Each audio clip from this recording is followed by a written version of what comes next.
Meditation on the Larger Catechism considers question number 93, which reads as follows: What is the moral law?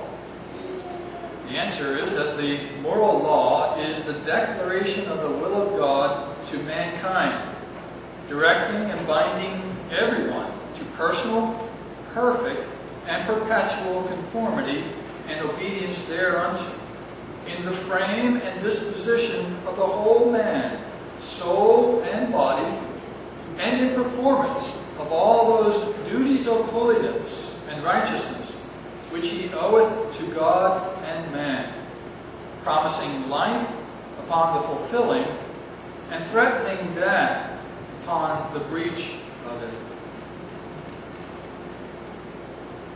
There is a moral law, a revelation from God that enters into our hearts, our natures, our conscience, which reminds us that we have a duty or an obligation before our Creator to live for and serve Him.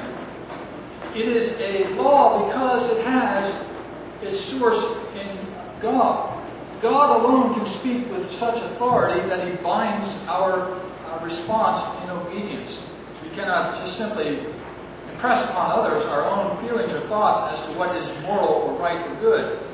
It must be founded upon God's revelation of Himself. And God has done that. The words of the Catechism are directing and binding everyone to personal, perfect, and perpetual conformity, and so forth. Directing, that is leading, guiding, instructing us in the ways of righteousness, binding us to those ways, enforcing them upon us such that we live in accord with them.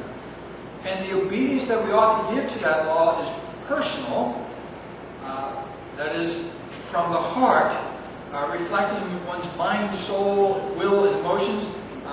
Personal obedience is the perfect, that is complete, nothing lacking, not just a start of obedience but failing to bring it to completion. Perfect obedience and perpetual. Not simply at the start of life, not at important moments in time, but throughout the whole course of life, every moment of life, we are subject to God's law and owe Him personal, perfect, and perpetual conformity and obedience to God's law. We do so in the frame and disposition of the whole man, soul and body.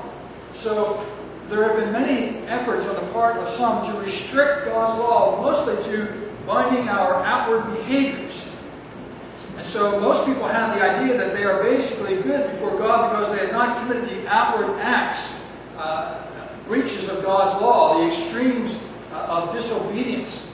But as we learn from the Gospels, Jesus in particular in the Sermon on the Mount emphasizes that God's law does not only consider our outward behaviors, but also our inward thought life, our feelings, our passions, our desires.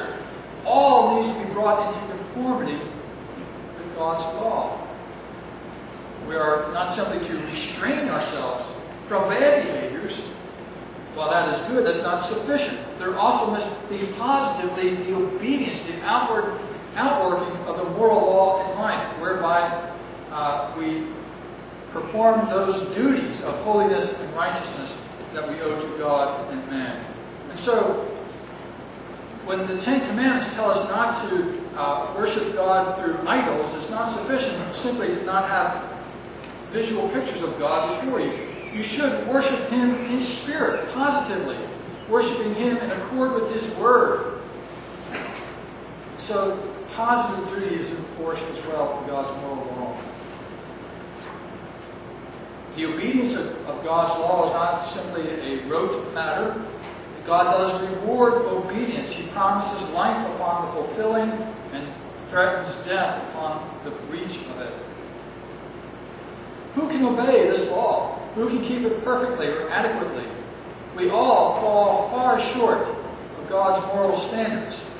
And so that is why it is necessary for us to have a Redeemer, a Savior, who can deliver us. Think of the righteousness of Jesus Christ. He is the one who has kept this law perfectly.